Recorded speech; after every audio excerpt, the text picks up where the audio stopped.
ശ്രീകാന്ത് തുടരുന്നുണ്ട്. ശ്രീകാന്ത്, ഈ ജയിലിന് പുറത്തെ വലിയ ആൾക്കൂട്ടവും സ്വീകരണത്തിനും പടക്കം പൊട്ടിക്കാനൊക്കെ ശ്രമിച്ചെങ്കിലും പോലീസ് അവസാനം കേസെടുക്കുന്നു, അറസ്റ്റ് ചെയ്യുമെന്നും പറഞ്ഞ് പേടിപ്പിച്ച് ഓടിക്കുകയായിരുന്നു.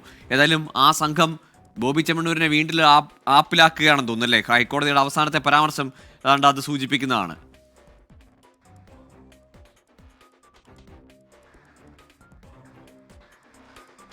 ഈ പുരുഷന്മാരുടെ സംരക്ഷണത്തിന് എന്ന പേരിൽ ഇന്ന് രാവിലെ എത്തിയ നീളൻ മുടിക്കാരൻ കൊള്ളാവുന്ന ഒരു ആപ്പ് ബോബി ചെമ്മണ്ണൂരിനെ കയറ്റിയിട്ടാണ് പോയത് എന്നുള്ളതിൽ സംശയമില്ല.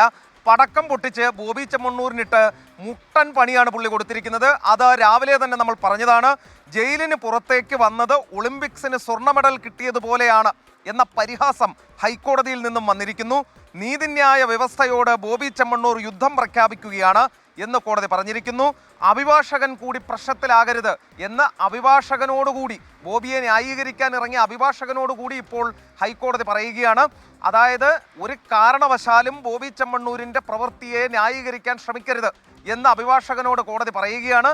ബോബി ചെമ്മണ്ണൂർ അക്ഷരാർത്ഥത്തിൽ ഹൈക്കോടതിയോട് യുദ്ധപ്രഖ്യാപനം നടത്തിയിരിക്കുകയാണ് എന്ന് കോടതി വ്യക്തമാക്കുന്നു. നിലവിൽ ഏറ്റവും പുതിയ വിവരങ്ങൾ ഇപ്പോൾ പുറത്തു വരുന്നുണ്ട്. മാപ്പപേക്ഷ കോടതി അംഗീകരിച്ചിരിക്കുന്നു. തുടർ നടപടികൾ ഹൈക്കോടതി അവസാനിപ്പിച്ചു. അതാണ് ഏറ്റവും പുതുതായി പുറത്തു വരുന്ന വിവരം. അതായത് ബോബിയെ ഒരു പാഠം പഠിപ്പിക്കണം എന്നുള്ളത് മാത്രമായിരുന്നു നിലവിൽ ഹൈക്കോടതിയുടെ ഉദ്ദേശം.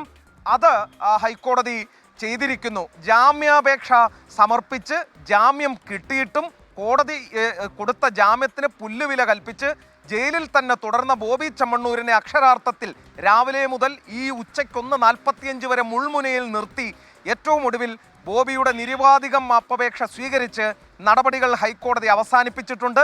പക്ഷേ അതിനിടയിൽ കോടതി പറഞ്ഞ പരാമർശങ്ങൾ ബോബി ചെമ്മണ്ണൂരിനെ സംബന്ധിച്ചിടത്തോളം അത് ബോബിക്ക് മാത്രമല്ല, ബോബിയോടൊപ്പം നിന്ന ആളുകളെ സംബന്ധിച്ചിടത്തോളവും ഒട്ടും സുഖകരമല്ല. അതിലേക്ക് ഒരു തവണ കൂടി പോകാം. അതായത് ഇപ്പോൾ കേസെടുത്തപ്പോൾ കോടതി എടുത്തപ്പോൾ തന്നെ ബോബി ചെമ്മണ്ണൂർ പറഞ്ഞത് മാധ്യമപ്പട വന്ന് ചുറ്റിയപ്പോൾ സംഭവിച്ചു പോയതാണ്, ഈ റിമാൻഡ് തടവുകാരെയൊക്കെ സംരക്ഷിക്കാൻ നിന്നതാണ് എന്ന പ്രതികരണം എന്ന് ബോബി ചെമ്മണ്ണൂർ പറഞ്ഞു.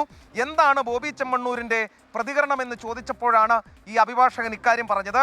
നിങ്ങൾ ഇന്നലെ ആ ലെറ്റർ അവിടെ എത്തിച്ചില്ലേ എന്ന് ചോദിച്ചപ്പോൾ പറഞ്ഞത്, ഇന്നലെ മെട്രോയുടെ പണി നടക്കുന്നതിനാൽ വലിയ ട്രാഫിക് ബ്ലോക്ക് ഉണ്ടായിരുന്നു. ആ ട്രാഫിക് ബ്ലോക്ക് കാരണം സമയത്തെത്താൻ കഴിഞ്ഞില്ല എന്നാണ് അഭിഭാഷകൻ ചൂണ്ടിക്കാണിച്ചത്. ഇപ്പോൾ ശ്യാമ് പറഞ്ഞത് 6 മണിക്ക് അഭിഭാഷകൻ അവിടെ എത്തി എന്നുള്ളതാണ്. കയ്യിലിരിപ്പാണ് ബോബി ചെമ്മണ്ണൂർ അവിടെ കാണിച്ചത്. നിരുപാധികം മാപ്പപേക്ഷിക്കാൻ തയ്യാറാണ് എന്ന് ബോബി ചെമ്മണ്ണൂർ ഇതിനിടെ പറയുകയുണ്ടായി. കോടതിയെ അപമാനിക്കുന്നതാണ് ബോബി ചെമ്മണ്ണൂരിൻ്റെ നടപടിയെന്ന് ഹൈക്കോടതി പറയുന്നു. സംഭവിച്ച കാര്യങ്ങളിൽ സങ്കടമുണ്ട് എന്ന് ബോബി ചെമ്മണ്ണൂർ അതിന് മറുപടിയായി പറയുന്നു.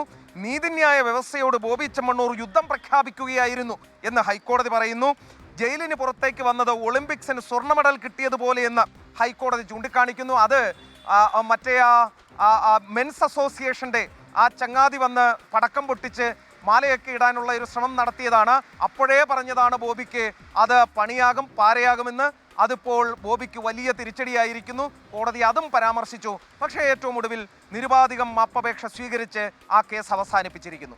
ശ്രീകാന്ത്, ചുരുക്കി പറഞ്ഞാൽ കോടതിയോട് കളിച്ച് അവസാനം മാപ്പ് പറഞ്ഞ് കഴിച്ചിലാകുന്നു.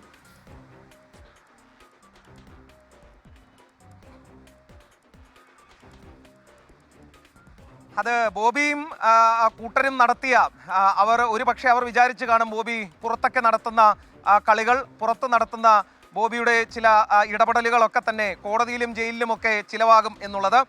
ഇനി അത് ചിലവാകില്ല എന്ന് ഒരു പക്ഷേ ബോബി ചെമ്മണ്ണൂരിനെ കൃത്യമായി ബോധ്യപ്പെട്ടിട്ടുണ്ടാകാം. അത് കോടതി ബോധ്യപ്പെടുത്തി കൊടുത്തു. ജസ്റ്റിസ് PV കുഞ്ഞികൃഷ്ണൻ ആണ് അങ്ങനെ ഒരു ബോധ്യപ്പെടുത്തൽ ബോബി ചെമ്മണ്ണൂരിന് നടത്തിക്കൊടുത്തത്.